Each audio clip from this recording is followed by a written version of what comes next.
Hello and welcome to another episode of the Jungle Gyms podcast. So we've got myself, we're all, our names are all fucking Anthony. Jesus Christ, how did we not clock that? You just did it, didn't you? No, You just did it. It's been like that since we've been backstage. I just Jesus. didn't want to say to you. Right, so contradictory to what you see on screen, we've got myself, McGinty, and James. Right, and to everybody in the comment section, welcome. I hope you're all doing well. Right, so the January transfer window just finished last night at 11 o'clock, and probably quite underwhelming. Now, we will, of course, get to the Celtic and Falkirk game and the Aberdeen game tomorrow night. However, the pressing issue is what took place yesterday. Celtic historically leave things late till the last minute to get their business done, but I think it is fair to say underwhelming what we did bring in. So we brought in Mvuku and Junior Adamu, and we also brought in Benjamin Arthur on the last day. So we'll get into that. We'll get into the other people, like obviously Travan Chara as well.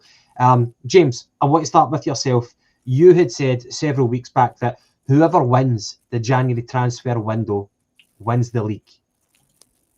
What's your feelings now? We didn't win the transfer window. Very, very expected, but still underwhelmed. Don't get me wrong, there is a couple of players, well, we've obviously seen two of them that they go into the starting 11 and they make it better. But then you went into yesterday expecting, I was going to say expecting a lot, but realistically we didn't. But you expected players to come in a kind of like a statement signing as such, and it just didn't happen. We've got a guy on loan for Brentford that's played, 3 senior games in his career, and he could be good, but on paper it's just questionable. You're looking for a guy to come in and walk into the team. I don't think he's that guy. And Vuka, on paper, again, just doesn't do it for me. I think it's one of them, if you've seen a kind of, maybe like an Aberdeen or something. I know the 3 million's a quoted fee, but if you've seen a player with that pedigree on paper, you'd maybe say it was a decent signing for like an Aberdeen or something. But when you think that we've not really replaced Nicholas Kuhn and we've got Yang, who's been flying, but still probably long term isn't going to be good enough, you want to go out and get somebody to come in. And obviously the shambles it was the signing as well, with being a permanent transfer, and then they failed a medical, so we're led to believe, and it turned into a loan, as I think a lot is predicted as soon as the news broke about him failing his medical. And then the boy Adamu, he's the one I'm excited to see. I think with him coming in, and obviously having Travan Chara as well, I actually think it might possibly give us the potential to play 2 up top, kind of Martin O'Neill of old days. So I'm pretty excited with that one, but overall, very, very, very underwhelmed as expected. Well, I can't disagree with you. Begin to move on to yourself. Obviously, there was the No Penny More campaign, but it seems like the board have taken that narrative to heart and they've implemented it very, very well. I saw someone say on X today that they spent more on their breakfast than what Celtic have on players this January window. Where are you coming at it from? Obviously, as we said, underwhelming. But is there some positives to take? Have we strengthened somewhat to make an assault on the remaining 14 league games that we've got? 5 new signings. Problem areas solved. 2 strikers, wingers, right back, right centre back. Held on to all our key players. Rejected big bids to make sure that we left this window stronger than we entered it. That is a great success for a club transfer window, especially in January when it's notoriously hard to make deals. And we've done it without spending a penny, so the bank balance will look great as well. It's been an absolutely fantastic window if you just ignore the fact that everybody's fucking shite that we signed. Hi, McGinty. I bet I am. I don't want to be too harsh on players who haven't even kicked a ball for us yet. As people say, look at Benjamin Arthur, 3 senior games. It's a couple of cup games, really, off the bench sort of stuff. I think he's played 190 minutes. You can look at, guys like Denier. He came in, hadn't played a senior game before, and he looked pretty fucking good. But for every Denier, you can have Pussy. Pussy, yeah. If it comes to Pussy, you can have a fucking Shane Duffy. You're not going to know until they kick a ball for us, but at this point in time, it's very underwhelming, to say the least. Your two main signings that we got yesterday here, Mvuka and Amadou, I was looking into them a wee bit, and to try and give the players some justice and some positivity, they had good talents and good numbers for their young age until they made their most recent moves to to Freiburg and Lorient. And those two moves haven't worked out for these two players. We can look at guys like Teemu Pukki, never worked out here at all, but he goes downstairs to Norwich of all fucking clubs, and he absolutely smashes it down there. He's an icon for them now. So you never know. These guys might have just coincidentally both at the same time found the wrong clubs to go to and have coincidentally found the best club in the world to sign for on loan for 3.5 months and are going to knock it out of the park. I doubt it, but it's a shame of how we do transfer deals now. Like, not all the processes that we make as complicated as possible, but we used to sign 19, 20-year-olds who had the potential to go up the next step, and you would look to development, and you don't need to look that far back to the likes of Abada for that kind of example.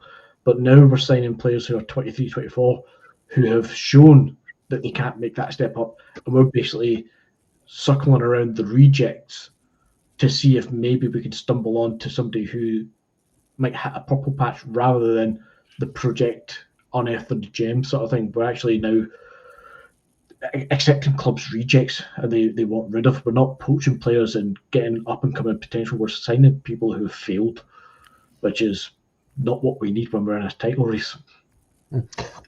I did hear on a couple of Celtic podcasts today and yesterday that in terms of like your sentiment that we're signing people who have failed, people have highlighted that like Martin O'Neill did bring in certain players who haven't done very well in their latest career move. It hadn't worked out for them, but he was able to identify potential and people's motivation to do well, and it benefited Celtic. And so he capitalised on that. Do you think that the players that were brought in kind of match that profile at all? It crossed my mind actually just before we went live at one point that, you know, there is that similarity, but then you also have to remember the similarities probably stop at that vague, overstretching kind of statement, because when you look to guys like, was it Hartson, Sutton, Thompson, Lennon, they weren't exactly failed projects. They were just players who hadn't quite made it at the top down south, and we were given them a platform to perform it. Whereas this is truly, again, without being too harsh, because maybe it is just the wrong clubs at the wrong time coincidentally, but this is now players who are literal, like, get the fuck out of the club sort of players. Even Van Kara, he looks okay just now. Are we going to do three players the exact same, or four if you take in Arojo? These are players who are surplus to requirements at the club. We're not going in poaching them and negotiating a deal to get a talent to come in who's ready made. We're going in and asking somebody who's a shite that you don't want anymore. We'll take him. Fair enough. Point taken. James, we are going to try and get some positives. So looking at some of the boys that were brought in yet, starting with Mvuku. Now, he looks to be a right winger. He says that he can play in the left, but from the YouTube clips anyway, right wing, he looks to be predominantly right-footed. 23-year-old, Norwegian international. And I think, so we've got him on loan with an option to buy from Lorient. And he used to play for Bodo Glimt, which now appears to be a highlight on someone's CV these days. So he made the move to Lorient, hasn't worked out, and obviously we've went for him. Now, the drama on the last day, in fact, Martin O'Neill said that right after the game on Sunday, he said that, yeah, we've got a couple of people in doing their medicals right now. So we all assumed that Mvuka was doing his medical. That it transpires the following day, quite late on, that he apparently has failed his medical. And then when people do the research, it turns out that this issue It was a medical issue. It was flagged up. It's even in his Wikipedia page whenever he signed for Lorient. We did eventually clinch the deal, but there was a renegotiation where because originally it was going to be an outright purchase. We're actually going to spend money, but it was renegotiated to a loan with an option to buy. And whenever I heard that, it did remind me of the boy Tabby that we were going to sign. He was Israeli based. He failed his medical, and then Sunderland bought him in the end. What was your thoughts on Mvuka, the whole saga, and have you seen anything about him yet? And do you think he'll be a half decent competition to Yang on the right wing? Yang's had no competition so far on the right wing. Out of them all, I think he's the one I'm probably least excited about, to be honest. As we were kind of saying there, the clips that I've seen of him, albeit as next to nothing, didn't look too promising. Anything that he kind of did do, it seemed to get a lucky break of the ball for him to either score or get a cross away or whatever it was. And that's annoying because it's the one area of the park where I really wanted us to go out, and we need somebody to come in and go, right, you're in the competition. Yang is going to be your competition. You're going to be starting. And I don't think he's that guy. The boy, sorry for interrupting, the boy from Serie B, Magalhaes, I'm butchering the guy's name. It looked like that we might have actually agreed a fee about $6 million for I can't even remind the club's name, but apparently he said that he just didn't want to move. I think they're pushing for promotion anyway. Sorry for interrupting. No, that's fine. That's fair enough. I mean, if you don't want to move to Italy, to Scotland, then fair dues. If they're pushing for promotion as well, then maybe get some connection to the club that he wants to stay there, which is fair enough. That's something that you can't really blame the club for. But what you can absolutely blame the club for is leaving it so late. Like we've said, these are guys in every single case that at best have been playing semi-regular.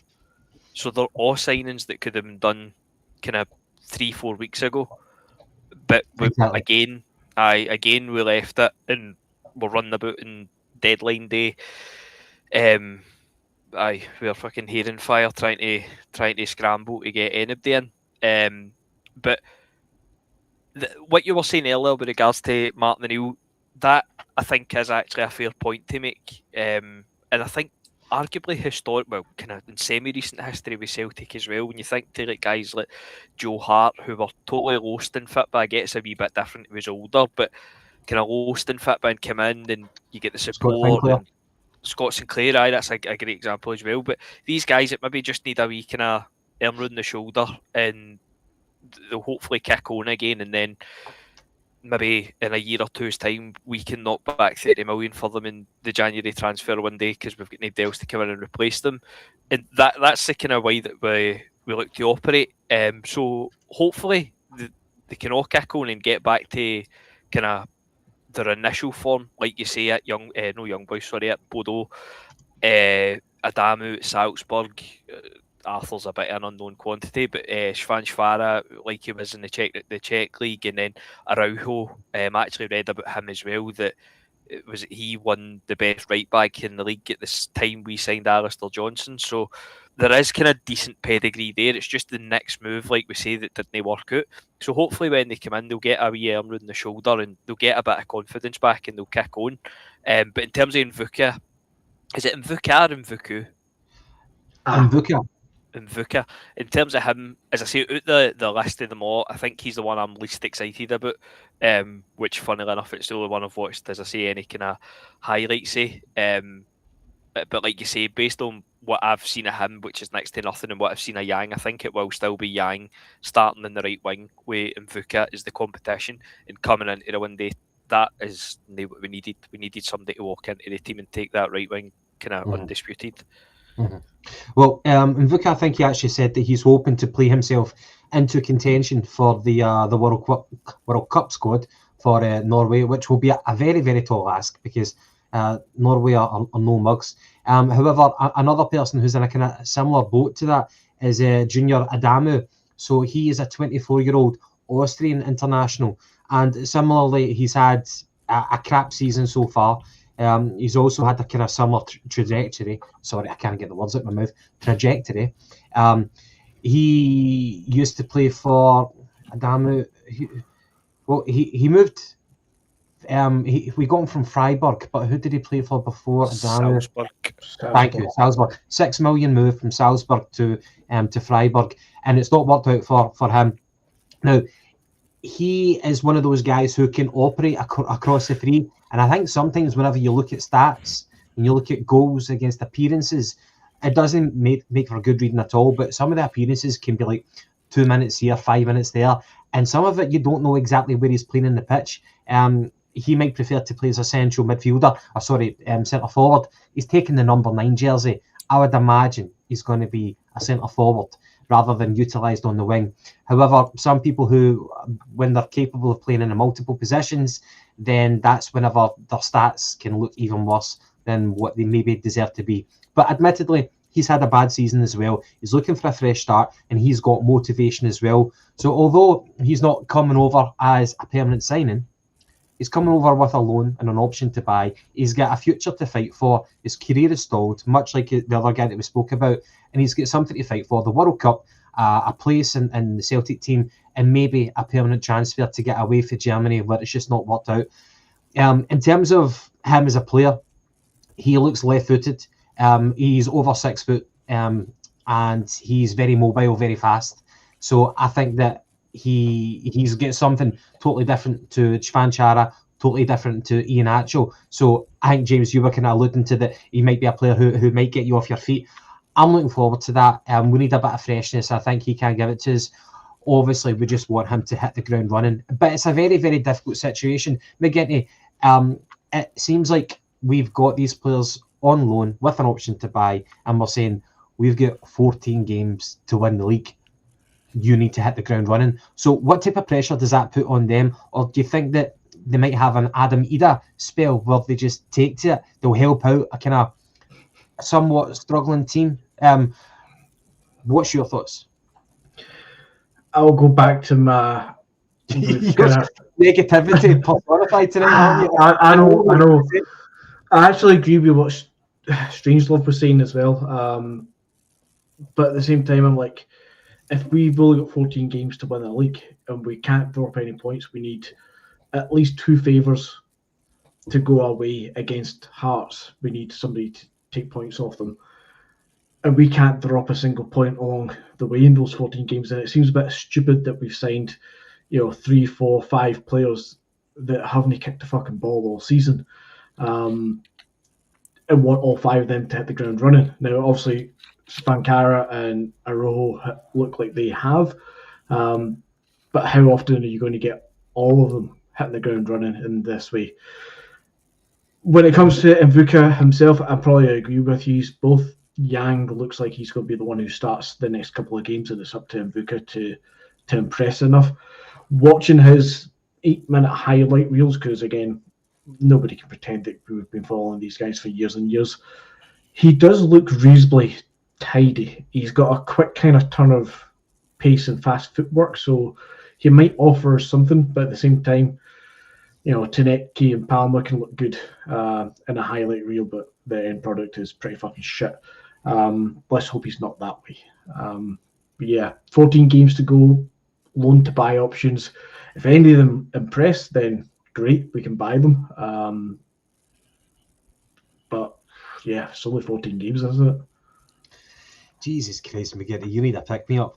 Right, James, coming back to yourself, we will talk about Stephen Welsh. Sorry, no Stephen Welsh, fucking Arnie Engels. We'll talk about that. However, so far with the loan signings, Chvanchara, who I'm not going over the top with here at the moment, I'm still looking for a lot more from Chvanchara in terms of his overall gameplay, but he came on he started against Hearts, and he made a meaningful contribution. And whenever we seemingly played to his strengths, gave him the ball, he had space to run in, and he created the assist. So that's an obvious attribute for him. He started off well with the assist, and then he got a very good goal, which we will talk about at the game at the weekend. So an assist and a goal in 2 games so far. You can't ask for any more. With Arujo, I watched him more closely in the game at the weekend, and I'm kind of like seeing exactly what he does. I think he's a very smart player. I don't think he's spectacular. He's not like the kind of the athlete runner that Alistair Johnson is, but Arujo seems quite cute in possession. He knows how to position his body. He knows how to kind of win the throw in, win the free kick. And he knows how to, for example, back at in the capital city, whenever we're playing against Hearts, you think of Kazaridis against the young boy, the fullback, the young fullback that we've got right Donovan. back. Donovan, thank you. Donovan looked shit scared against Kazaridis, but the way that Arujo was positioning his body against Kazaridis, it was just night and day. And Kazaridis was like dropping back, he wasn't kind of taking his man on. He just looks a more streetwise player. His positioning looks good. He's not, as I said, he's not a spectacular player. He's not going to put it into the top corner. But I think he looks an astute piece of business between now and the end of the season. And whenever Alistair Johnson comes back in, if he does, I wouldn't be giving him the shot automatically. I'd be happy with Arujo right now. So at least two of the loan signings so far, James, have been quite positive. No, absolutely. And when you look at them in terms of profile, that's where I maybe take a wee bit of positivity for, in the sense of outside Arthur, who's obviously a young boy, but the rest of them, they've all kind of been playing semi-regular but fell away a wee bit recently, and then they've came, well, in both Arujo and Schwanz-Cara's case, they've came here in Arujo obviously a wee bit longer, Schwanz-Cara a couple of games, but they've looked all right, they've looked the part, they've contributed, and I think the biggest compliment that you can pay Arujo is that, as you say, Alistair Johnson isn't a stick on to come back in to this team right away if Arujo keeps up this form.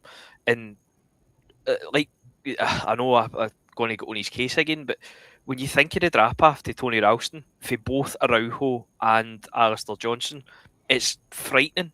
And that's the guy that we've had to be relying on for years as the backup. But everybody's happy to have him there just because he was happy to be the backup.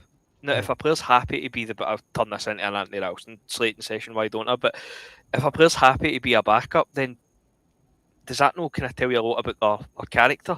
That they don't back themselves to kick on. But I think Araujo, like you say, like if Alistair Johnson came back the Mora and we went up to Pittodrie and Alistair Johnson was on the team sheet, he would have every right to feel incredibly hard done by. I think he looks absolutely solid, which is something that I like in a fullback. I know kind of modern day fullbacks are essentially wingers or field wingers that focus more on getting forward than the defensive side. But I think defensively he's looked solid. And was it the weekend he would have had a goal? Yeah, Maida stopped it. Aye, well, Maida was pushed, wasn't he? He was pushed to the offside. But if he can add goals to his game, albeit that was absolutely atrocious, but if he can add goals to his game, then I'd 100% be keeping him on at the end of the season if at all possible. But not really, really, really impressed with him so far. And as you say, like, Johnson will absolutely have a fight in his hands. Yeah, and just noticing, obviously, you've got a Mexico away top. Maybe at the end of the season, if we do win the league, you might get his name set in the back of your top. So ready there, actually. No, that is it. We've got Michael Ross. You can't block me. I'm full of good movie recommendations. Now, obviously, he's not talking about us blocking him. But Michael, give us a good movie recommendation. Let's see what what you think of good movies. McGinty, he's into his gangster movies. James, you've not seen many movies, have you? Wait, fucking Michael Owner here. No, I don't really know how to answer that. I've seen fucking hundreds of films. it was just a few months ago that you hadn't seen Goodfellas, and I've seen it now. Yep, Godfather. Pulp Fiction was another one. Watched that as well. I went through a phase of watching all the ones I should have already seen. McGinty, you used to be a script writer in another life. Well, kind of, not really. I studied that at university, but it's not like you're announcing that I wrote half the script of Goodfellas or something. Jojo Rabbit is actually a good movie. I like that. That was the one about the wee kids in Nazi Germany, I think it was, or was it? Aye, and Scarlett Johansson was his mother. She dies. Oh shit, I'm giving stuff away right now. I'll stop. But aye, that was a good movie and quite funny. I like the humour. Right, okay, Arnie Engels, £25 million. Who would have thought it? Now, obviously, there was a bit of speculation for Red Bull Leipzig. They said that they were after him, but he wasn't their first choice. I think they had other people in mind. And if things didn't fall into play, then they might have been interested in Arnie Engels. That was interesting. That was intriguing. However, so what was it on the Sunday? Nottingham Forest comes in with a bid of about 14 point something million, and we saying no, thank you. And then they come in later on with about 17 point something million. Then the following day, on the Monday, deadline day, it's up to, and I think the final bid, I don't know if it was the 3 or 4 bids, but the final bid was about 25 million up front with another 5 million add-ons potentially, or 3 million add-ons. Unbelievable. Now, we've got different opinions about Arnie Engels on this podcast. I'm kind of like, I don't hate him, but I certainly don't love him. I'm not a fan of him. James, you do stick up for him more than what I do. I thought that Arnie Engels started playing his best football under Martin O'Neill's first tenure, when he was playing a wee bit more further back. Hatate was up front. Hatate was more advanced. McGregor was doing his number 6 thing. I thought things were falling into play. But I'm still critical of Arnie Engels because I don't know precisely what he's very, very good at. What was your thoughts about the 25 million bid, apart from being flabbergasted? I will, as you say, like, I do quite like him. I know people are. I think the price tag gets used against him, which isn't his fault. Well, I don't think he's excellent. I don't think he's worth 25. I don't think he's worth probably the 14 million initial bid. Never mind the 25 million final bid. Okay. But I do like him. And like I've said umpteen times, with every single player, including Callum McGregor, if you put an actual proper out-and-out holding midfielder in that squad, every single central midfielder that we have will be allowed to do their stuff going forward and will instantly look so much better. That goes for Engels as well. I think what Engels is good at is that kind of deep-lying playmaker role. I think he can make passes in the side that maybe Hatate used to be able to make when he could be asked, but I think he kind of phones it in now. But I think that kind of, as I say, that deep line play, I hate the phrase, but I'll say that quarterback role. I think you see it sometimes with the kind of, it's like vision that nobody else in the side has got. But as I say, I don't want to sound like fucking chairman of the Arnie Engels fan club, because I've just going to contradict myself, because for the £11 million, it doesn't look like an £11 million player, but I think it's unfair to use that against him.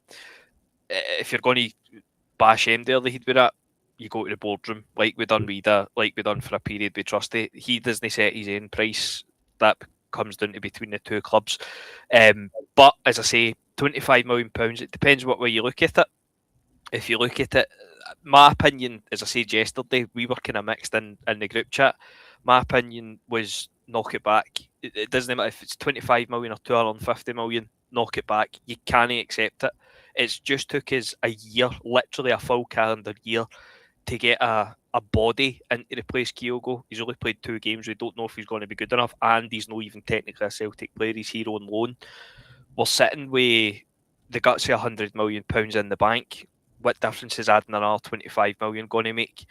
Yeah. It was the 2nd of February. We had basically 5 weeks in the window. I think we were on agreement that we needed to sign a central midfielder, never mind selling one without a replacement. So that was my takeaway for it. The flip side there is that, as I say, he absolutely wasn't worth 25 million. I think we'll be lucky to get 25 million in the summer for him, and I think it absolutely was a panic buy. The Celtic board didn't reject £25 million for Arnie Engels because they think he's going to be worth more. Nor did they reject it because they thought the fan base would be unhappy that it's selling a player. There would have been, as we've seen in the group chat, there would have been folk delighted that Engels was sold, and maybe we would have went out and get somebody on loan. Well, we couldn't take any more loans actually, could we? But maybe we would have went out. I seen we were linked to the guy that can't get a game for Hibs. Is it Chaiwa? So maybe there was some form of plans there. I think that's giving undue credit. But the reason that Arnie Engels was not sold is because, yet again, the Celtic board cannot trust themselves to find an adequate replacement.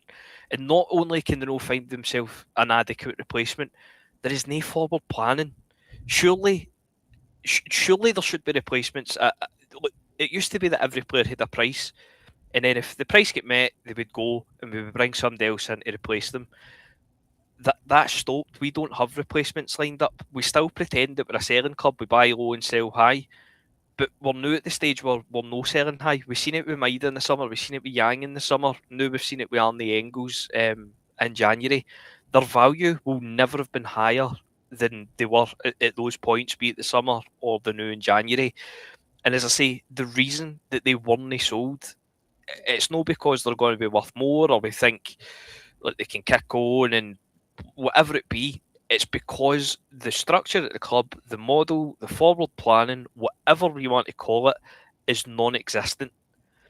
If we get a bid in, I was going to say if we get a bid in a 30 or 35, I think he would have been away. If I'm being honest, when I seen the bid coming in for 25, I thought he would be away. But the reason that he isn't away is because there is a lack of any sort of planning at any level at the club, which is ridiculous. It's now costing us the thing that we kind of pride ourselves on, or the board pride themselves on in terms of the balance sheet. Yeah, I hear you. Okay, but there was what two years ago was it now that Atletico Madrid wanted to come in for Matt O'Reilly for about 20 odd million, and it was a loan. It was a loan to buy in the summer. So if they put down 25 million in January for Matt O'Reilly, it's probably a different conversation. I felt that at that, even if it was a purchase, we couldn't do that in January. Now, I hear what you're saying. See if there was a succession plan. If we had like X, Y, and Z options for all the different positions on the field, and like if something happens and we get some sort of bid in for a player unexpectedly, we know we can go through a list of players that we will try and go for. I think even if we had that sort of strategy in play on the final day of the transfer window, I don't think that we are as agile as possible as anybody could be in order to say, right, we'll accept that and let me just knock on the door or pick up the phone to some club in Germany or France or wherever, and we'll try and bring in whoever. I just think in order to do that piece of business, to sell and buy on the final day of the season, I think it's just a massive thing, especially unexpected, even if you did have people in mind. But however, I just think, but the other thing from Martin, from Ian McIntosh here, Martin Neal's comments are the reason why we never accepted the bid. Thing is, Martin Neal surely thinks that he's integral to either, retaining the title or not. And there's no way that he would sanction that. He said in the press conference, I know he was kind of half joking, but only if it was 100 million would I consider. We need every swinging dick right now in the squad right now to actually push for this title challenge. I'm delighted that we never sold him. I don't get me wrong, as I say, I was in that camp yesterday. We can't sell him, but I'm just pointing out that I think the fact that I don't think we kept him because we think we'll get 30 or 35 in the summer. That's not going to happen. We kept him because there was no planning there. Now, I take your point about it being the final day, but like I say, we went into the one day. We still need a central midfielder. We need a holding midfielder, and it didn't happen. So I take your point about being agile, but had we done the business that should have been done, we would have had a central midfielder in the door, and then all of a sudden it's a different conversation surrounding Engels. Now I take your point about Matt O'Reilly as well, but it's totally different circumstances. At that time, Matt O'Reilly was the star man. The talk was, why knock back 25 million? Because we'll get it in the summer, no bother if he keeps this form up. It's a totally different conversation. As I say, I like Engels. Probably it was all on here. I probably like him the most. You don't think we'll get that money in the summer? Exactly. Even I don't think he's worth that. So, as a selling club, which we claim and pretend that we are, when you're knocking back absolute top dollar for guys that split opinion at best, would you say? Then something's failing there. And the reason it's failing is because you look to the bench and it's guys like Luke McCowan, Paolo Bernardo, Rio Hatate. It's guys that are has-beens or have-never-beens. And that shows how poor the depth of the squad is in terms of quality. but it also shows that surely, even as I say, sorry, to get back to what I was saying, in terms of you should go into the window expecting bids for really any player that's shown any sort of form or has any sort of value. There must be at least kind of fag packet plans in place for a worst case scenario. But then when the bid came in for RB Leipzig, surely at that point you think, well, maybe there's something in this. We should look into it and see if we can do something in the off chance that he does go. But we don't. McGinty, sorry for keeping you out in the cold. Come back and say something positive. And that's me that likes Arnie Engels, by the way. I agree with James in regards to, especially the Leipzig big or interest that comes in from. At that point, you have to ramp up the what if scenario. Let's see who we're going to fall back onto here. I think it was Ange that said it. We've all said it for years. James has said it tonight as well. But I think Ange said similar. And the only time we really saw it happening was the Juranovic and Alison Johnson situation, where Ange claimed and said, not claimed, he said that you have to forward plan that way. You have to have the next guy in ready for selling. You need to know even 2 players down the line. So he would have known Alison Johnson was coming in for Juranovic. But I bet you any money, Ange Postecoglou also knew who was going to replace Alison Johnson if he was to stay another year or 2 down the line. He would have had somebody else in mind, because that's the way he works. That's the way probably all modern, world-class, basic clubs should work. Taking David's comment, James, in my opinion, articulates the facts so professionally, much better than I do. Better than I do. That's why James is here. What did that AI reviewer what did they say? I can't even remember. But because I was going to get it tattooed on me, wasn't I? But I can't remember now. But even if we take like David's comment there about, to be fair, first bid comes in late, I get that and I agree with you as well, Gavin. It is late. There's not much you can do, especially if you've not had any pre-planned or preconception that this might happen. Then there's not a lot you can do. But Forest come in at 5 o'clock with 2 hours to go in their window and offer 25 million. And they've got 2 hours to complete that negotiation with Celtic, have the negotiation with Engels and his agent, have a medical, get the medical results, and have him sign on the dotted line. They had 2 hours. We had until 11 o'clock. If we knew somebody who we wanted, we had another 4 hours above Nottingham Forest. If they can do it in 2, we can do it in 6. But I mentioned the medical situation because I'll go back to the Mvuku issue. How is it that clubs can get medicals done within a couple of hours and get the results, but we done the medical for Mvuku on Sunday, but never got the result until 7 o'clock last night that said, oh, he's failed his medical, we better rejig this to a loan to buy option. How did that take so long for us to figure that out? I know, Gavin, you want to cut me off, but... No, I want to rewind you. I want to go back to the original point. That was all. Yeah. Bring me back. Right. So, Engels, okay, we buy him for 11. Split opinion, as James said, okay? And on deadline day, someone said maybe it was about 5 o'clock in the evening. The bid is 25 million, okay? So, on day 1 of January transfer window, if that comes in, you're probably accepting it, despite the jeopardy in the league, because that gives you the opportune moment to kind of the opportune time to kind of bring in somebody to replace him. So that would represent great value for business, and flipping him for a profit, even with the reported 20 million sell-on clause for the profit that we earn, that would go back to Augsburg. Can I ask him again, who's a better player? Nygren, who we signed for less than 2 million, or Engels? Nygren for his return rate. Clearly, but technically, probably Engels. Okay. So technically Engels, but you obviously you acknowledge the goals. Nygren, so as I said, bought for less than 2 million, just in the summer there.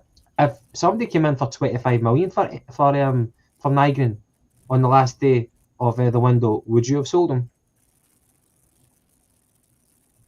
I kind of pretty much what James says though. You sell them on the principle that you would want to see that money reinvested. Everybody, 25 million is a lot of money to Celtic, even if we do have 3 times that in the bank. 25 million is a lot of money to Celtic. If we get offered that for any of our players, they pretty much get sold.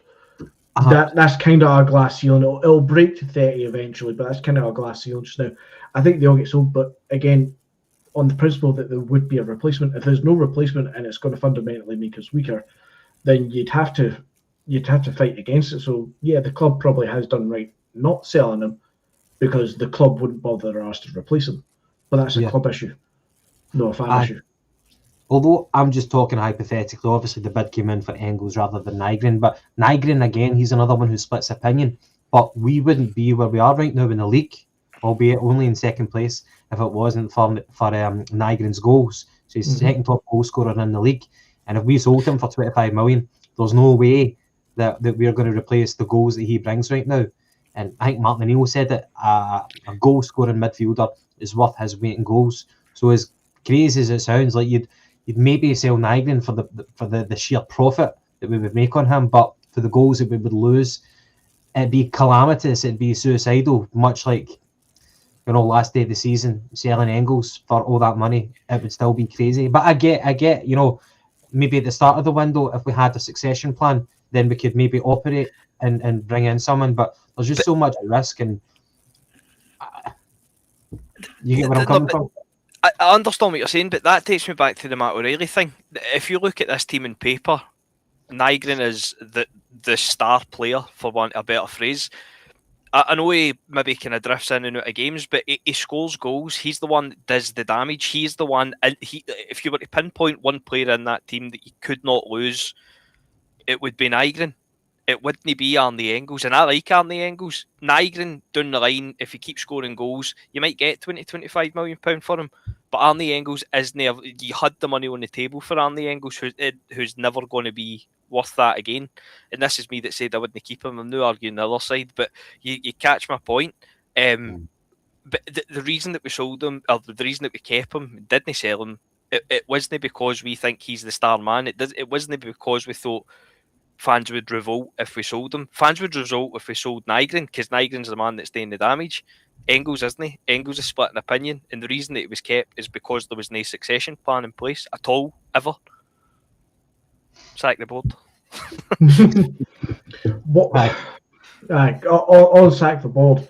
How much money is this club, as James said earlier, how much money is this club going to let disappear, let out of our grasp?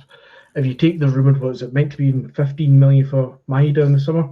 You'd be lucky to get 5 from this summer coming. Yang, I imagine, was 3 million. You'd be lucky to see that again. Hatate's value must have dropped considerably in the last 2 years. Somebody in the comments mentioned, that bid from Forrest might kick Engels on, that he knows that there's interest out there, push him on to try and get himself in the shop window. Hopefully, but at the same time, as we've seen with potentially Maeda, if that's the reasons, he might drop off. He might just drop his seed and go, "Fuck this! I'm out. I've checked out.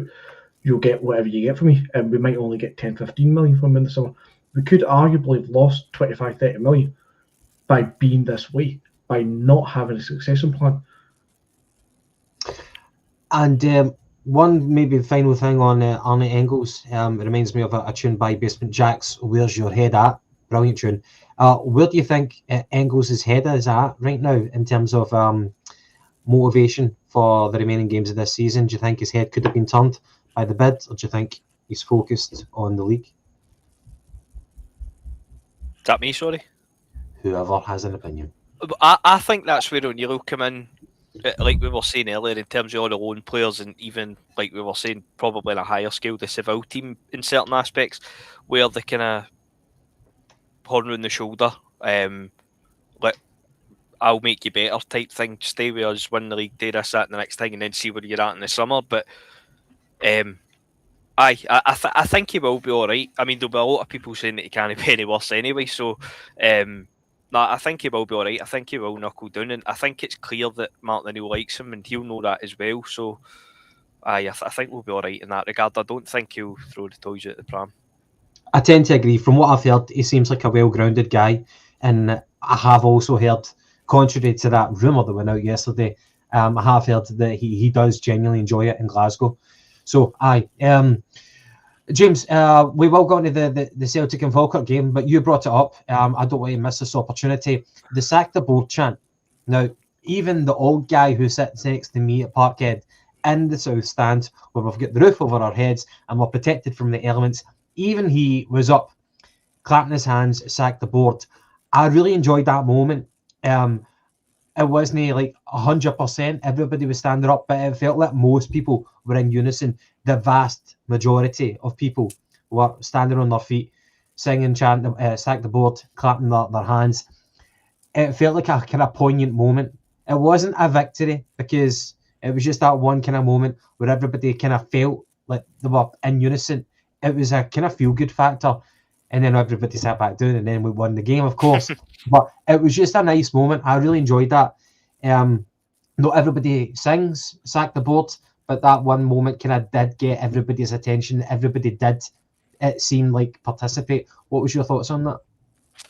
I liked it, and I think it's going to happen every game now. We just need to hope it stays up to that level. In the grand scheme of things, like you say, it won't change anything, but it makes them squirm, and it'll make them realise that there is a shitload of people whose only vocation in life is to be anti-establishment. So, as I said, there was a lot of stuff said between the AGM and the Brendan Rodgers statement on the website for Desmond. There's a lot of stuff within the two things that will go in this board's gravestone when the time comes, and that'll be one of them. So I really, really enjoyed that. I must admit, I was really, really surprised that it did go around the full stadium. Kind of like when you see the huddle, you get people going, "Oh fuck, here it comes!" But you seen it going running up the tap tiers and everything. So I make them squirm and keep making them squirm. So I all for it, and I enjoyed it. Aye, McGinty. Obviously, we do talk about kind of methods of expressing your acrimony towards the board. This was something which I haven't seen since the start of the season. People responded to it well. What's your overall thoughts so far on the kind of relationship between the fans and the board, and the continued pleas to let the Green Brigade back in? Where are you, kind of like summary in that kind of overall situation? Yeah, pretty much where I've been all season with it, and have been for a while.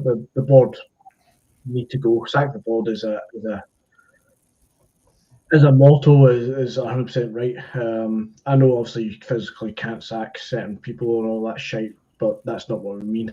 Now more than ever, these 5 signings we've made might go on to win us the league and help us, but it doesn't change that the people in charge of this club and running it are in absolute shambles and putting everything at risk so many times that it's not a coincidence. It's not just hard luck anymore.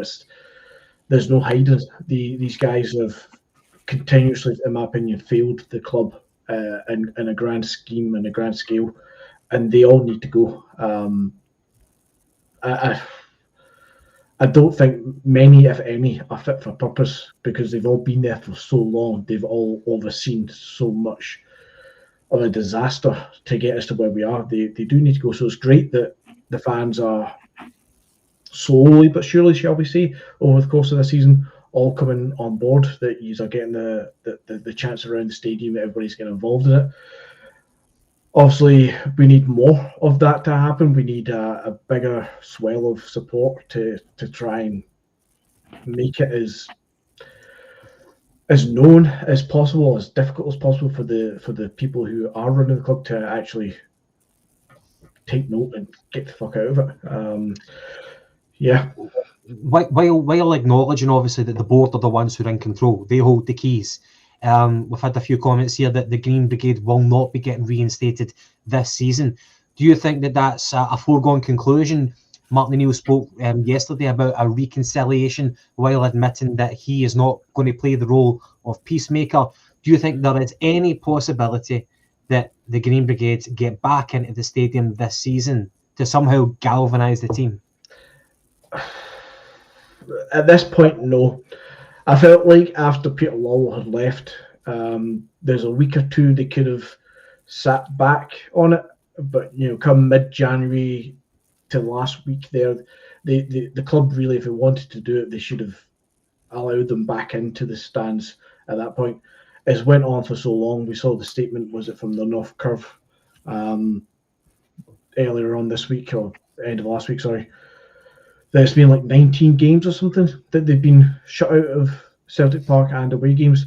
It's a ridiculous way to treat fans. Just a block of 250 fans, just regardless of your opinions on the Green Brigade and the atmospheres and the noise that they make, the songs that they may or may not sing, and pyros, regardless of any of that, you can't blanket ban 250 people because of what? Unsubstantiated accusations of the Falkirk game, where the only evidence is fans went down a tunnel and fans came back out a tunnel. There's no video evidence. There's nothing of anything wrongdoing under the concourse, and that's what's not the sole thing, but that's kind of been the straw that broke the camel's back when it comes to Lawwell on the board for it. But you can't do that and just blanket 250 people out. You can't even see it was that 250 people, let alone that many people that went down that tunnel. It's madness that they've done that, but they have. And at this point, if they've not brought them back yet, I don't see what point in the season, the next 14 games, what point do they bring them back that makes any logical sense other than see out the season and you can come back at the start of next season. What they need to do though is, and this is not for us to know, obviously, but if you're blocking fans out for that length of time, I fucking hope they're getting reimbursed for the season tickets at least. I'm sure they will. They can easily afford it. What I'm thinking about is this whole reconciliation thing. If it doesn't happen at the end of the season, they can't continue banning them at the start of next season. They need to make a decision. At the very latest, they need to make a decision in the summer, because they can't continue. That's just it's just bad blood, and it's season just ticket renewal time. Pardon me. Season ticket renewals. They have to make a decision by that. They can't tell these guys they can't buy a ticket, or let them buy a ticket and then tell them, oh, by the way, you're still banned anyway. They need to make the call.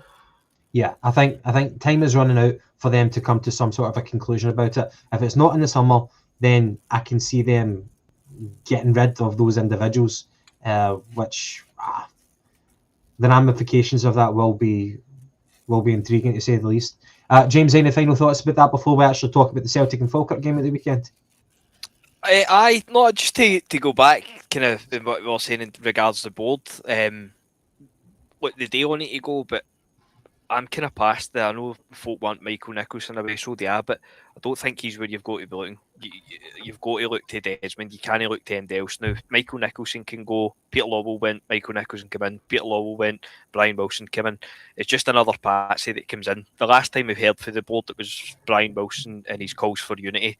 And we've heard nothing since. The last time we heard from Michael Nicholson, we were going to be getting improved communication for him, and we were planning for a prosperous January with Wilfred Nancy, and we've heard fuck all since. So, well, we did bring out an app. That's true. Aye, that was high up in the list. That probably was high up in the list of priorities, to be fair, for them. But aye, it's a shambles. And the thing that we've not mentioned as well, I know it doesn't obviously impact us, but was like the banning of fan media and the podcast and stuff we going to the press conferences. Again, without any real explanation as to why. People can have their own opinion on them gone or no gone or whatever, but just to stop it because you're getting a bit of heat. It's a dictatorship essentially, in it. That's what it boils down to. And with the Green Brigade problem, like I've said on here before, I don't think they've had the universal back in the stadium for quite some time. But the longer this goes on, in Parkhead, largely, if we're being honest, there's like a morgue.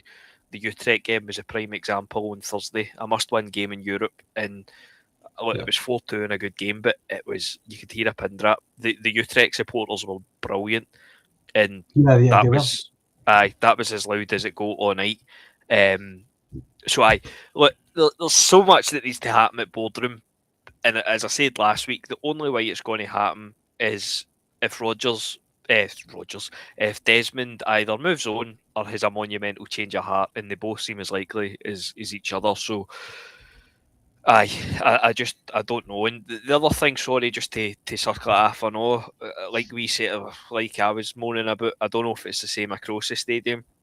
Where I sit, I'm assuming this is because of this new guy that came in, Hargreaves. I don't know anything about him, but it's like fucking trying to get into Fort Knox to get to my seat. Yeah, I'm getting pushed downstairs with my way and I have stewards, and I've got a ticket check literally every 5 yards to get to my seat, and then you've got stewards on the stairs blocking the stairwell, telling you they're standing there to stop people blocking the stairwell, and I'm like, is it me? Am I being stupid here? I've just passed 3 lots of stewards standing on stairs to tell me they're there to stop people standing on the stairs, and I'm like, it is just everybody at Parkhead just that stupid. I mean, just all lacking common sense that much. And as I say, I don't. That's just me personally where I sit. I don't know if it's the same for everybody else, but it is fucking ridiculous. I go, my boy, no an ultra. I don't take flares. I don't take any. Just your average guy going to the game. And as I say, I'm getting fucking flung downstairs and all that, so a guy can see my ticket when he's no asked to see my ticket. I'm meant to know that's why he's standing there. So there's so much wrong at the club now. But again, as I say, absolutely no appetite to change it. Right. And all this in a season where we've again put up season ticket prices. I asked at the start of the season, it's even more poignant now, what the fuck was the increase in season ticket prices for? What did that go towards? The bank balance as usual? So I'll stop there. I know that's not really the kind of a massive symptom of it, but see with the drama this year, being a Celtic fan, see if we had somehow consented to like an Amazon documentary, an all or nothing type thing, letting the cameras in behind the scenes, witnessing all the. So I'm about to say the highs and the lows. There's not been many highs this season, but if Amazon had actually done a documentary of Celtic so far this season, it'd be a bestseller. It'd be a high viewing rating show. But anyway, we shall move on. Obviously, Celtic played Falkirk on Sunday, and we won 2-0. So I want to ask you about Chvan Chara and his impact, James. I know that we spoke about him earlier on, or McGinty, in fact. Do you think he's going to be a main asset for us between now and the end of the season? And do you think he'll get the goals? That the header that he took, if you saw the header, it was a brilliant float across for Tierney, and the way that he kind of positioned himself, and he just headed into the right part of the goal and off the post. Beautiful. And apparently he's not even, like known for his heading ability, his aerial prowess. I was really impressed with that. What's your overall impressions of the guy? Shite. I think he got quite lucky with the header. It could have easily went. I'm kidding. He's not really. It was interesting to watch him because I don't know how to say this without comparing him to Adam Eder, but at the same time, I think he's going to be a lot better than Adam Eder. He doesn't look like he's going to be the most skillful, technical footballer. I think things are going to have to happen for him, but at the same time, I think he's got a better football brain on him than Adam Eder. He makes his runs a lot better. He knows where to be. He reads the game a lot better. There's a point, maybe just a few minutes before the goal, that the ball comes in from the right-hand side, and it's played, I think, just a wee bit behind him or something. He's not frustrated, but he does the kind of gesture of, no, that's not where I want it. I need it here. He's talking to the players, which you like to see. I like that. And then the next time you see it, it's Tierney coming down the left, and Tierney pings it exactly where he needs to be, which we know Tierney can do. And that's exactly where he is. And that's exactly what you want. You want somebody who's going to cross the ball into a guy who's tall. Maybe he's not renowned for his headers, but that's where he wants the ball. That's where he is. Tierney can put that ball where he wants it to be, and where he is, he's going to get goals. If he gets double figures, which I think he might, I think we can chalk him down as a good success. for a loan deal at this time of the season. Is it enough to make a difference for the league? Time will tell, but I've got hopes that Spankara will actually be a good player. Yeah, I was impressed with him. You guys seen him his debut as well. I missed that game, unfortunately, but from what I saw at the weekend, I think there's a player there. For all the shite I gave earlier on about everyone being a lone player and everyone being a reject, all 5 of them are not going to flop. But at the same time, all 5, by nature, are not going to be great successes and hit the ground running. Somebody's going to be shite just by probabilities. Well, let's hope it's Benjamin Arthur who's shite, but we'll never discover that he's shite. Yeah. Exactly. But no, Spankara, he's looked very good. His movement is good. He reads the game well. His goal was good. If he scores a goal every couple of games, he'll do well. Getting to some of the kind of the flashpoints of the actual game, one of the opening incidents was a big save from Kasper Schmeichel early on, and I think it's important that we do highlight this because Kasper has had a lot of, I don't know about ridicule, because I think a lot of Celtic fans can be balanced even on social media, but whenever he does something wrong or whenever he looks particularly overweight in a certain picture, it does get highlighted. So I just want to bring some balance here. And I thought since Martin O'Neill's came back, Kasper has had big moments in almost every game since Martin O'Neill's came back. But there was a particularly big save from Kasper earlier on from a header in the box. Where I was sitting, it looked like, and it was like a lofted ball played in, it looked like it was offside. But whenever I saw it back in the cameras, it looked like Dane Murray was too slow in coming out. Scales had already vacated the spot, but Dane Murray was playing in their number 9 in an onside position, and it was a gilt-edged opportunity. The only thing in our favour was there wasn't enough pace on the ball, and he directed it where he should, at the far post, almost like Chvanchara, but it was a wee bit more closer to the goal, and Kasper pulled off a diving save to put it out for a corner kick. I felt it was a mistake by Dane Murray. I don't like Dane Murray, but needs must. But yeah, a big save for Kasper Schmeichel. And obviously getting to another thing later on in that first half, there was a lofted ball for Araujo to Yang, who controlled it very well, going down the right flank, and he went for power over accuracy, and he hit it near enough in the mid kind of range of Scott Bain, who parried it away. If he went for accuracy, it could have been 1-0 at that point. And then obviously getting to the goal, which we spoke about, Kieran Tierney cross for Chvanchara, who heads in off the post. Really, really good goal. And I'm just happy that he got off the mark on his Parkhead debut. So really happy for that. But however, following on from there were kind of 2 set-piece deliveries, which found Falkirk heads in our box. One ended up, they hit it off their own player, which otherwise would have been goal bound, and we would have been 1 each at that point. And another one, going into the second half, Kasper Schmeichel caught that.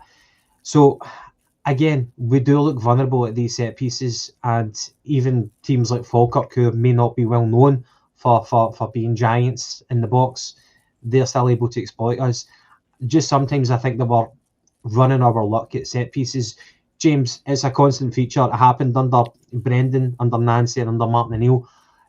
I don't know if there's much that we can do right now. Like, you can coach people, but sometimes it does look like we're riding on our luck at these set pieces.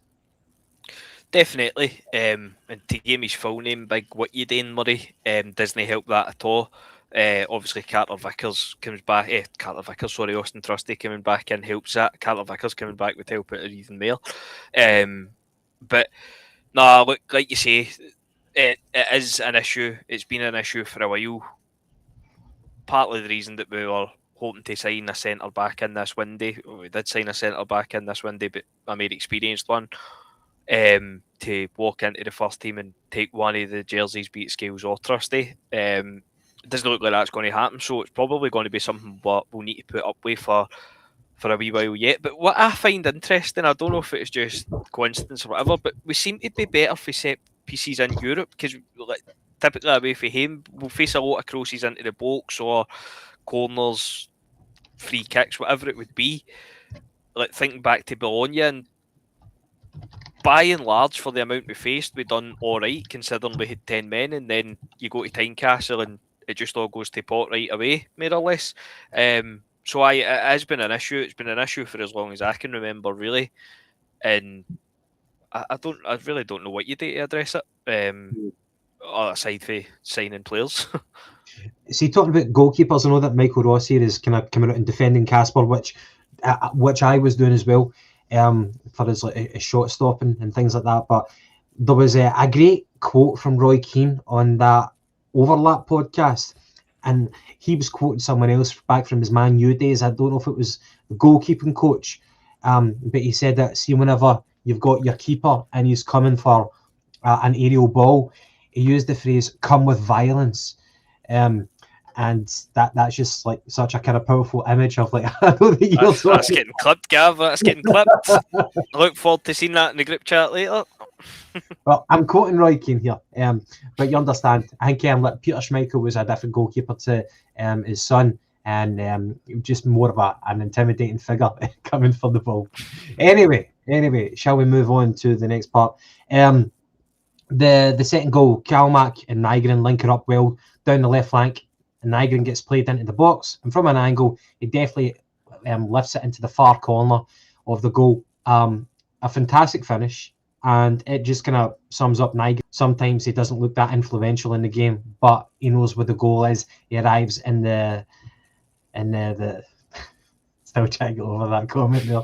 But a great goal, and he doesn't kind of put it to bed at that point, but it's very, very important to get that 2-goal cushion. McGinty, spoke about Nygren before. If he was 25 million, would you sell him for that amount? But he is a funny player. How do you sum up Nygren? Out of position. He's a number 10 for me. Somebody was talking about it in the chat earlier. He's like our version of Thomas Muller. And yeah, probably is about right. He's not quite a striker, but he's not quite a central midfielder.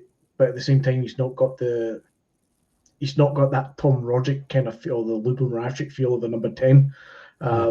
He's somewhere in amongst all three of those positions. So yeah, I think he's good. I think he's a quality player.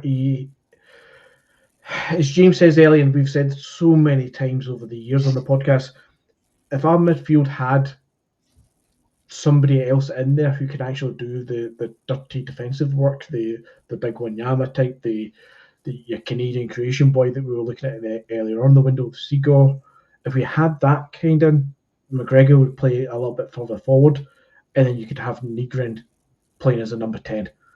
And I think he would support the striker a lot. He would be able to come deep to help out in the midfield a little bit.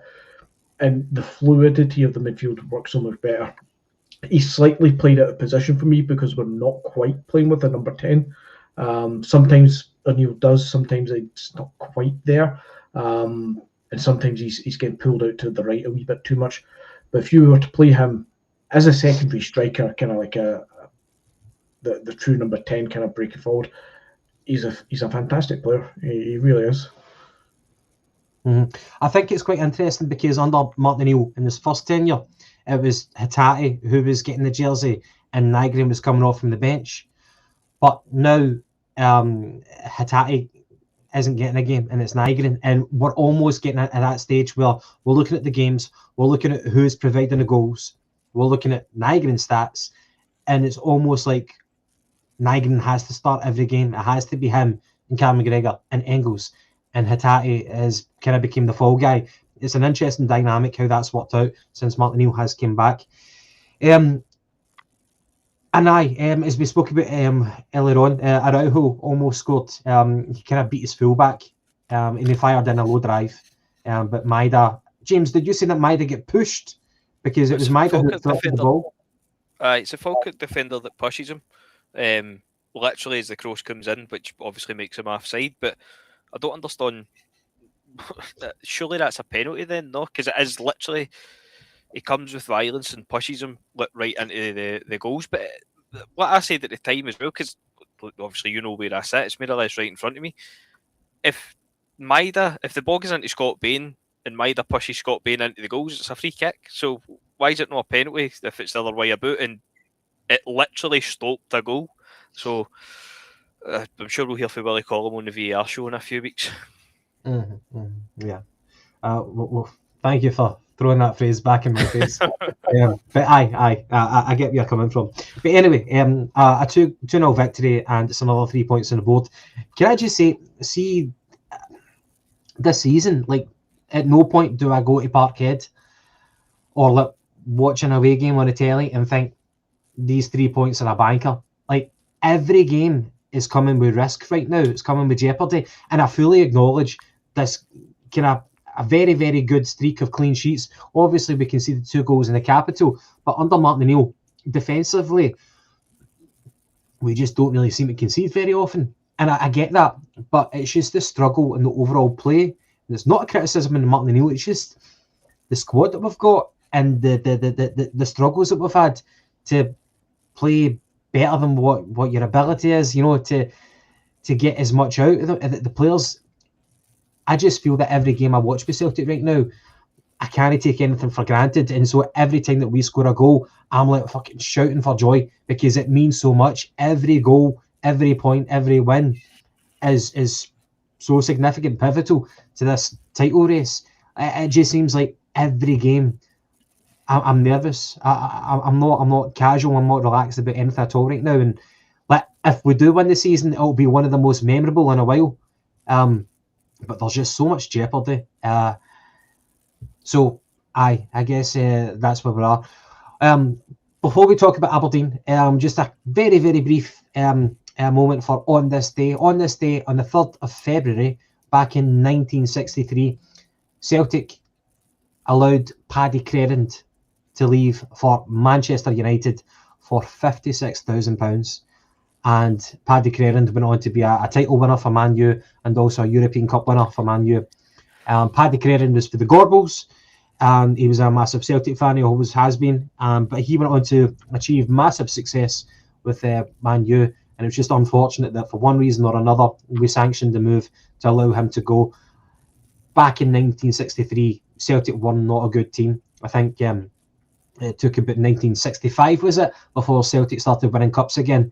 But 63 was a poor time for Celtic, and maybe if we kept Paddy Crerand, then the Lisbon Lions, he would have been part of that, and perhaps even more of an extended successful period would have been experienced if he stayed with us. But he went on to great things in football anyway. But a notable name in British football history. So I just thought I would mention that. Funnily enough, you say that. I actually found it the other day. I was down at Old Trafford, reasons that you know, but I'll not go into. I was down at Old Trafford a few years ago for a cup game, and my auntie and uncle, the kind of lot of us went down. My auntie and uncle were up in the hospitality, and me and my cousins were in the away end, and like coming out, we just says to them, like, you stay there, like, once in a lifetime type thing, enjoy it and that.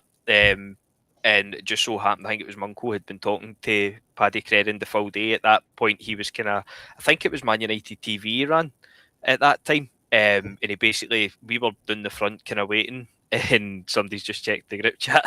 And the security guard came down and they said that basically Paddy Crerand had sent for us, and I was quite a bit younger at the time, and we went up, and he basically gave us a tour of the back of Old Trafford.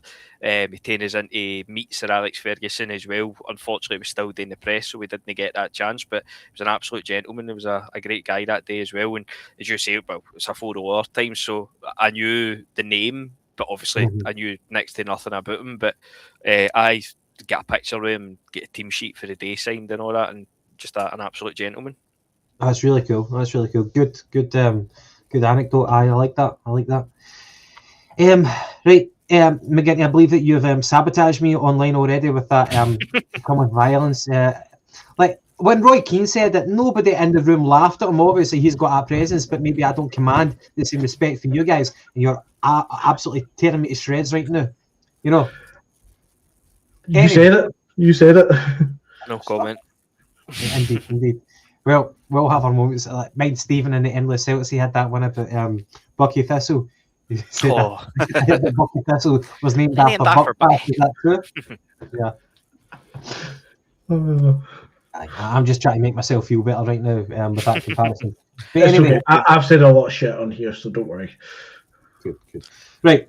Okay, so we are 1 hour and 15 minutes, and we'll finish off with the final topic of tonight. And Celtic are playing Aberdeen tomorrow night.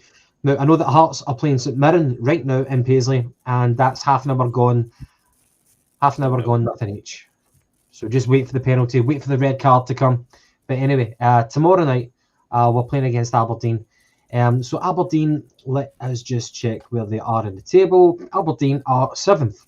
They've played 24, won 8, drawn 4, lost 12. They've scored 26 goals, but they've conceded 33. And they're on a shite streak. They have played 6 games and only won 1. They've lost 5. They've lost 5 in the last 6. Partly they're down to 10 men. Who? Hearts are down to 10. I'm not even going to get... Just a notification in my message there. Craig Halkett. Yeah. No. We've seen, unfortunately, Gavin, we've seen it before. They've been down to 10 men and they've got the results. Yeah, we need favours. We need somebody to take something off them to do us a turn. But yeah. We need we need someone to come with violence, don't we? Right. Anyway, Aberdeen. We're away to Pittodrie tomorrow night. James, has Pittodrie kind of lost its fear factor almost? Celtic have. Maybe the last few times it's been a wee bit difficult. I think Graham Shinney, he's suspended. I don't think he's going to be playing. They've got a caretaker manager in place right now, but I think he's a big hun. So what's your expectations for tomorrow night? Getting kicked up and down the park, probably. I'm similar to yourself. I don't think any game's a banker, so I think it'd be dangerous to overlook Aberdeen. You've got to go there and get the points on the board. Like you say, we can't be afford to drop many cheap points now, as is the circumstances that we're in. So I think it will be a difficult game. And again, I don't see any of the players that came in yesterday. I don't see any of them starting the game. So we're going to need to go with players that I think look pretty tired, in all honesty, and rely on them, and then maybe look to get them a rest at the weekend. But no, I think it will be a difficult game, and I think Aberdeen will book to stop us playing by any means, really. Right, we're going to get to your lineups for tomorrow night. Now, bearing in mind that this weekend we've got Dundee at home, so that's a Scottish Cup tie. Now, that's obviously a break from the league. I don't know if that means that hypothetically you might somehow rest players. So maybe we play a stronger 11 tomorrow night and maybe change it up a little bit at the weekend with some of our stronger players on the bench by that point. So before I get your selection, James, McGinty, what's your thoughts for tomorrow night? And as we said, every game comes with its own jeopardy. Aberdeen, did they pose any threat for us? Did you want to field a strong 11? Every game has to be the strongest 11, Gav. I think Aberdeen are one of the sides we can be a little bit more confident going into this game, but by no means cocky, by no means overconfident. We need to be on our game at all times. I feel the strongest 11 we possibly can, and that might mean not seeing any of the two new boys, again, not counting Benjamin Arthur just yet. Boys Adamu and Mfuka. I don't think we'll see them start tomorrow night at all. I think they'll be on the bench, and it'll be up to them to get on and show what they can do. If there's a possibility that, say, Yang's having a poor game, then he may come on with Mfuka. I feel the strongest and most experienced that we've got. Need to get the points, need to get the goals before we start doing any changing. James, I take it you've got your eye on Paisley right now? I'm just putting on my Hearts TV subscription as we speak. In terms of Namora, no, I think it will be a hard game, and like you say, you've got to go full strength, and full strength at the moment probably isn't throwing any of the new boys in at the deep end. Right, okay, well, let's get the starting 11. So obviously Casper in goals. So let's make this a unanimous one, and we'll challenge each other to see if we can all unanimously agree. So Casper in goals, Arujo right back. So I would imagine that Trusty is back after the suspension. So Trusty, Scales, stop typing because that must be annoying, and Kieran Tierney. Can I just say, by the way, see if we do actually get to the end of the season and we're happy enough to like say best player, best young player, best moment, best bad moment. Biggest surprise for me would be how Kieran Tierney's body was actually stood up to the rigours of a full season. I never expected this. And You've just jinxed it. That's that fuck now, isn't it? Well, I think Sirachi's back in training, but injured in the warm up. We'll see. Until then, touching wood. Right, so Arujo, Trusty, Scales, and Kieran Tierney, who will be fit for tomorrow. McGinty, James, midfield for tomorrow. Who we going with? The usual. Same as the weekend for me. McGregor, Engels, Nygren. Yep. Okay. Right. And up front then. Yang, Spankara, Maeda. Was Yang injured when he came off? Because that was it was like literally 2 minutes into second half. Is he just tired or what was it? Did Martin Neal say that he was just tired? It was kind of weird to come off like a couple of minutes after the second half kicking off. Because he came off and he walked right round as well, and he wasn't limping or anything, so I wasn't quite sure what had happened. Right, can I just kind of get your thoughts on, assuming it's Spankara who plays, so we've got the new guys, okay, we've got the new guys in. Does nobody get the nod ahead of Yang or Maeda?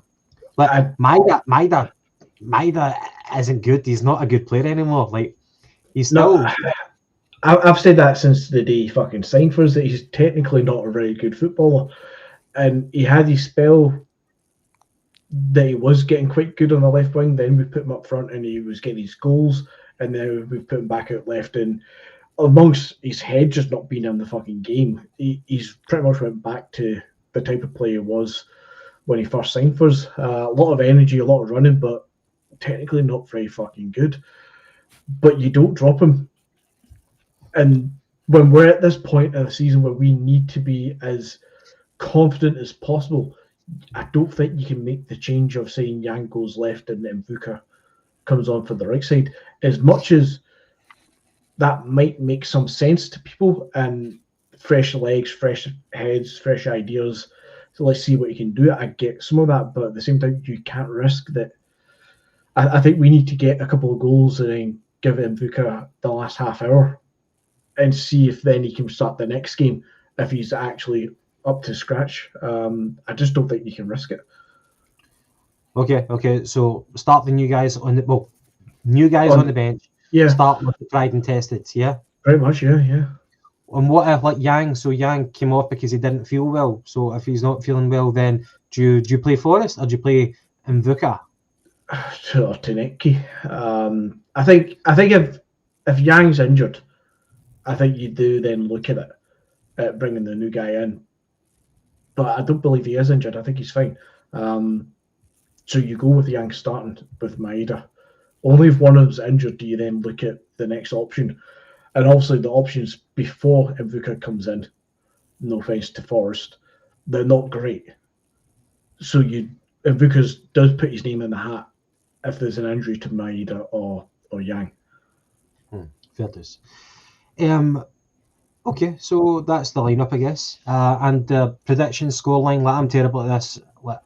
I'll take a 2-0 or 3-0 from my heart. 1-0, I can't really do. By the way, see that Celtic and Hearts game in Edinburgh? That killed me. I'm still recovering from it. It was the most uncomfortable game I've ever watched in years. For how Celtic played, the scoreline, the jeopardy, the pressure just it killed me. I think it took a few years off my life. But anyway, scoreline for tomorrow night. Where are you? 2-0. 2-0. 2-0. To who? Sorry, it's not Nancy Ball. Yeah, I think it's 2-0, 3-0 is probably quite wise. One of the things we said this under Martin O'Neill in his first term as interim manager. Defensively, we look a lot more assured. A lot more confident, especially as we say we Kieran he can play out a whole game. He's looking quite sharp and quite on it nowadays. The Mexican boy Arujo is looking steady. I don't think he's the greatest going forward. I would definitely, given a choice, have Alistair Johnston ahead of him. Would you? Aye? Not coming straight in from the cold, but if both were fully fit and both were, match sharp and ready to go, everything was fine. I'd be starting Alistair Johnston above Arujo. That's interesting. I think Arujo is the most technical of the two. I just like he's attacking. I think Johnston's attacking ability is so much better. Yeah. I think AJ is a lot like Engels in a way, in terms of like just running. Yeah. Anyway, it sounds like I'm shitting on your opinion, but I don't mean it like that. Right, guys. Final thought before we finish up. James Forrest's contract is up at the end of the season. Year May. No. Yeah. No, we don't. Everybody seen the group chat just now? I don't want to be that guy, but do we mention that? I've not seen it.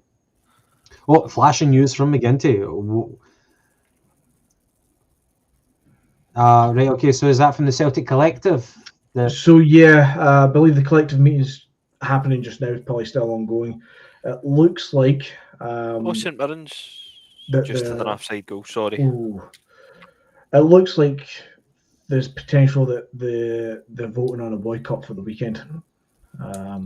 The outcome of that vote, we'll wait to see for sure. Okay, well that'll be the Scottish Cup tie, which I think we can probably, we could be okay with that. Obviously, you want to support the team. Or these fucking part timers that's not in the home cup scheme, eh? But then the money's out our banks, Gav. So how's that going to work then if folk have already paid for that ticket above and beyond? I'll still go to the game, but yeah. I respect their decision not to go to the game. But I like to get it. I would genuinely consider it now, because I'm at the I was the same as Gav. Like, you go, you pay your money, and you go, but it really is getting beyond a joke now, isn't it? It's something I'll need to think about. If it is going to be an official thing, it is something I'll consider, to be honest, and it's not a decision I would take lightly. What would make it official for you? No, I mean, like, if they put the statement out and that is the decision that can across it, you will get people that will shit on it and support the team and all that stuff, and I get that as well, but it's getting a wee bit beyond the joke now, isn't it? So it's something that I would consider. I'm one of the dicks that's still on the home cup scheme, so I've paid my money anyway. So realistically, does it matter that much? I've already paid my money if it's an empty seat or no. So it's the symbolism of it, though, isn't it? Nah, exactly. To show as much of an empty stand as possible. It's a tough one for people to make that call. But I agree with you, James. It's at the point that something now needs to be happening, because nothing's going to change unless the fans ramp up some sort of Saturday, isn't it? Pressure. 5 on Saturday.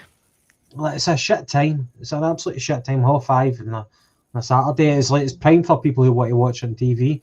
It just kills your day. Aye, that was. I don't know if you've seen it again on the forums, but that was a kind of talking point as well. Folk were saying about like people geeing up season books, and that's something that I would need. In the debate was like people like me are part of the problem that say that and stuff like that. But like, as I say, as much as I would never kind of gear up the season book, as I said at the time, let's say it comes down to a lot more than what happens on the park for a lot of people in terms of actually going to the games.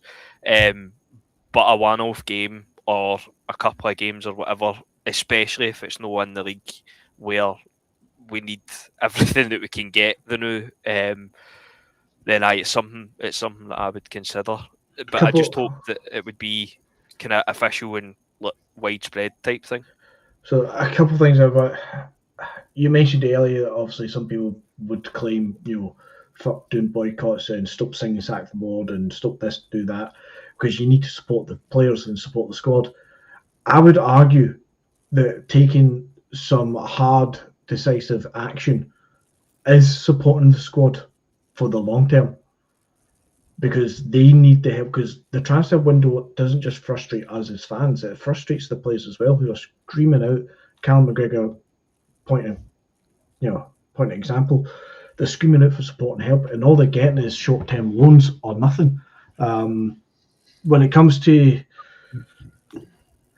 the overall boycott itself, if it's going to be a collective official, I would like to see as many people as possible follow through. But it's easier said than done, and it's also a lot harder, as you say, James, to ask somebody to give up the season tickets, because it isn't just a case of, I'll get up 6 months later, we get what we want, I'll just buy my season ticket back. You might get lucky and get a ticket back, but it's going to be somewhere else in the stadium. And it's going to pull people apart who have been going to the games for decades together in the same bus and the same group, car sharing, meeting in pubs before and after if you're on the other side of the stadium. Little nuances will change, and it sounds really petty and daft, but it is what people need to think about sometimes, and it is a big choice and a big decision. And what I'm about to say next, I don't want anybody to take personal, but as you said there, some people will say, oh, if you're going to do this, then you're part of the problem. I don't think you are part of the problem if you're going to keep buying tickets. I don't think you are part of the problem if you're going to keep buying the merchandise and the shirts.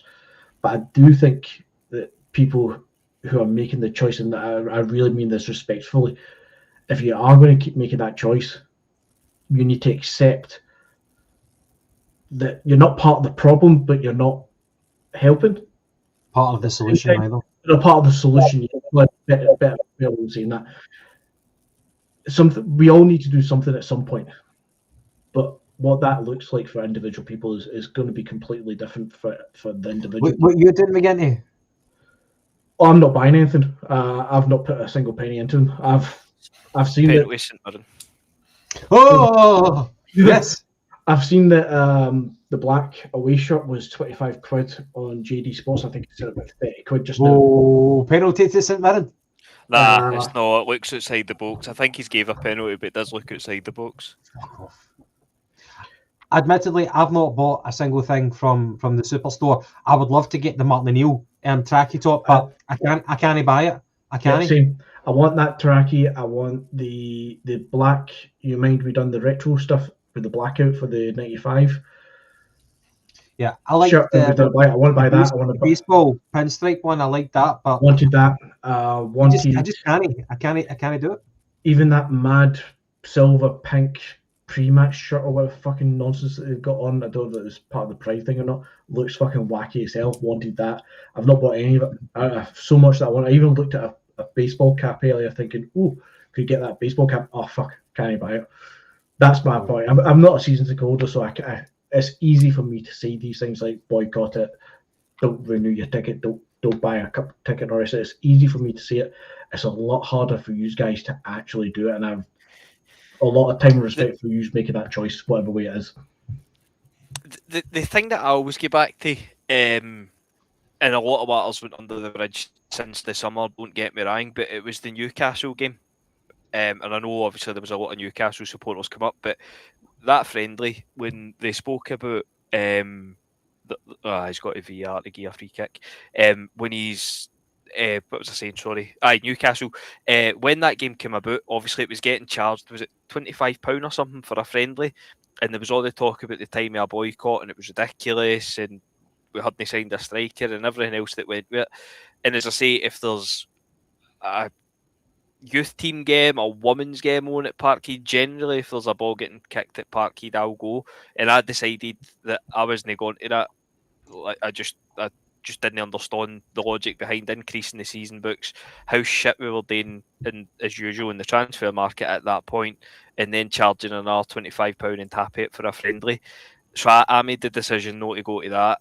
and then I remember putting it on the telly, and I couldn't believe the crowd that there was, and it was at that point I was like, any talk of a boycott isn't going to happen. I still think that you'll get obviously some, but I don't think it will be like a crowd of 10,000 or 20,000 going to the game on Saturday. I still think it will probably be like 35-ish. And as I say, that was, I think Sky wasn't 55,000, but that was what Sky quoted at for the Newcastle game, and it couldn't have been far off that. So, like I say, look, there's a lot of different things that you can do before you get to the talk of geeing up season books. I don't think, even if you do as many boycotts as you want, there'll still be people, myself included, I dare say Gav will be the same, that will take up their season book. And as much as I understand the point yet and what you're saying, but this didn't start this season. This has been going on for some time. And the point that I made, I know folk that go home, away, Europe, wherever, every week, every midweek, and they hate the board fucking more than the 3 years combined.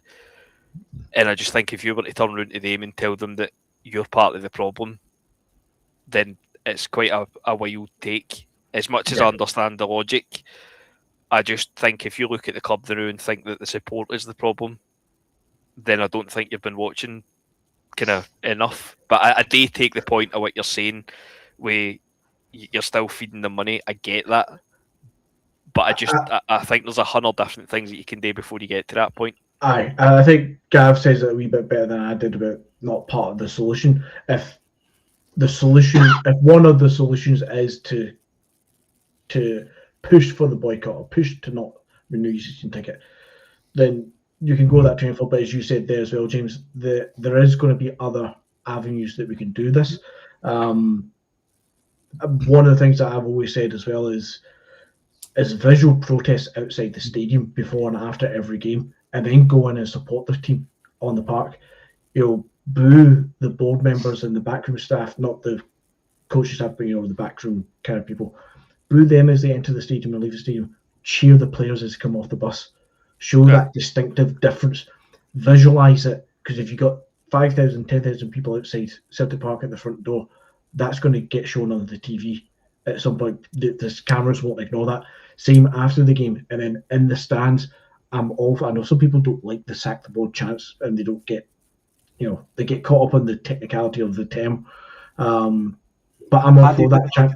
Yeah, I'm all for that chant because it's so simple, but it's effective in the sense of just displaying your frustration at who actually is the problem. And then obviously your visual banners and stuff as well. I'm all for that. Boycotts, as I said earlier, James, totally understand your position. It's not. It's easy for me to say it. It's just a lot harder for you guys to implement it. And it's your choice to make that. The thing as well, if it doesn't get better, look, if Celtic realistically, I mean, there is a chance that we finish third this season. If that happens, there will be a natural boycott. Yeah. It happens naturally. Like funnily enough, it randomly popped up on YouTube. I remember the game. Remember Josh Thompson, big centre half, turned like milk. He scored a double against How was that? Yeah. I think it must have just been me and you at it, because it was absolutely empty. And as I say, like that would be what Tony Mowbray times. And as you say, like Parky, it was empty. So it will kind of come to that conclusion naturally, whether that's folk geeing up their season books or just no gone. It will naturally come to that point if it doesn't get any better. But like I say, like this isn't a new thing. McGinty yourself, obviously, you know that kind of more than MD. You've been crabbit as fuck about it for years. But no, like, obviously you have been right. But it's that's all I need to hear, James. That's all I need to hear. Stroke. No, it's just all came to a head. Obviously with what happened in the summer and everything that's happened since the summer as well. So, it'll be interesting to see what the next steps are and what comes out for the meeting. Right, well, I guess we'll find out how Chaos Ball continues tonight with when they're down to 10 men. One final question, I promise you. The Oxley Chamberlain. Chamber. Is that his name? It's just the way you said it. I thought it was just because Mvuku wasn't going to happen, but Martinelli's been talking about it today. So apparently he's obviously going to be viewed as a central midfielder, perhaps. Now, I thought on his day he was a shit hot player. He was just blighted by injury, much like Jack Wilshere was. What do you think? Just because Martinelli's been talking about it now, he's a free agent, and so it's not dependent on the transfer window being open. We can bring him in just now. So Fenerbahce, they get rid of him. I think it was at Besiktas, one of the two, because of his he had a knee injury. So they just figured, we don't want to pay you up for the rest of your contract. We'll let you go. I don't know what this guy's like. I found it quite embarrassing, to be honest, to be linked with him. But is anybody got a different take from me? Martinelli obviously is not a fool. He's the same age as Callum McGregor, and McGregor's got another couple of years in him. So he's only 32. If he can keep himself fit, which obviously he's been injured, he's at Arsenal just now. You bring him in short term with the potential to give him a 2-year deal or a 1.5-year deal after these few months. I wouldn't give him anything longer than that, mind you. But it almost feels like it would be really pointless if we bring him in and then realise he's nowhere near match ready. As you said, Gaelic having 14 games to go. If he's going to come in today or tomorrow, but not actually be match ready until there's about 9 games to go, almost what is the fucking point? But if he's managed to keep himself somewhat reasonably fit at Arsenal, I think he's been there since November, and he's, maybe a week or two away from being sharp, then there's a player there to be had. I'm not against it, but it has to be somebody ready to come and hit the ground running, shall we say again. It just seems a lifetime ago whenever he was an entertaining player to watch. Whenever he signed for Liverpool, I know that he was blighted by injury even at that point. I think whenever they won the league, he probably missed a large chunk of that. But it just seems like a lifetime ago whenever Liverpool won the league under Jurgen Klopp back then. What we're talking about, 6 years ago or something? James. COVID, aye, COVID, exactly. I'd take him. I just think it's at that kind of desperate times call for desperate measures stage. He was, as you say, quality once upon a time, and we'll do that thing that we always do, where guys that are constantly injured will convince ourselves if they come here we'll get them fit. But I think we've got to. I think he undeniably makes the squad stronger, whether that be playing him on the wing or playing him. I think he became a kind of centre midfielder.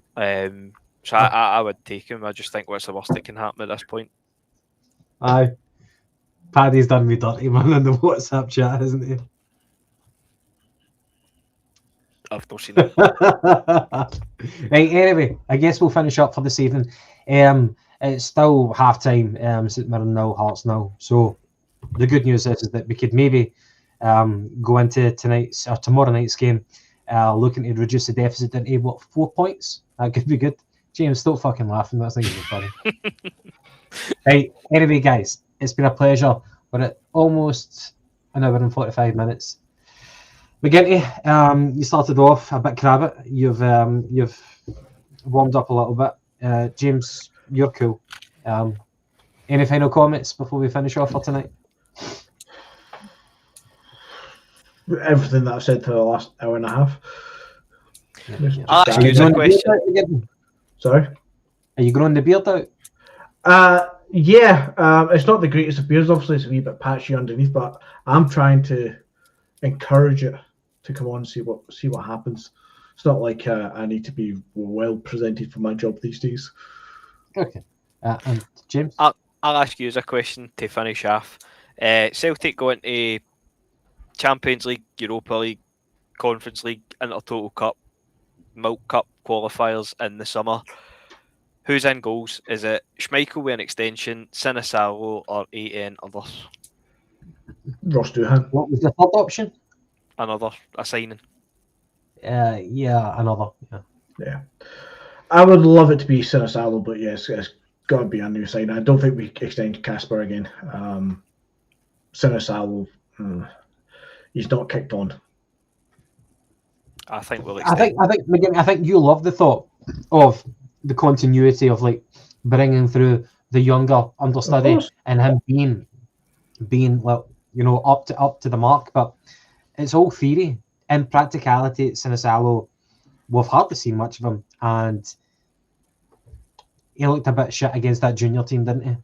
He did, but if we're going to deem if we're going to deem him not good enough, which okay, I'm not saying that he is good or not good, but if we're going to deem him not good enough, it's 2 new goalkeepers you need in the summer. So let's get the finger out and fucking deal with it already. Yeah. Thanks, James. Right.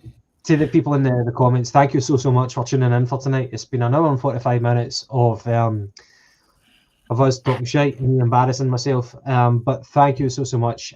We will be back next Tuesday, and then hopefully we can talk about a victory against Aberdeen, a victory against Dundee, and being a wee bit closer to Hearts. So that's what we've got to look forward to. But again, thank you so much for your contribution. James, Anthony, good night. Come on, finals.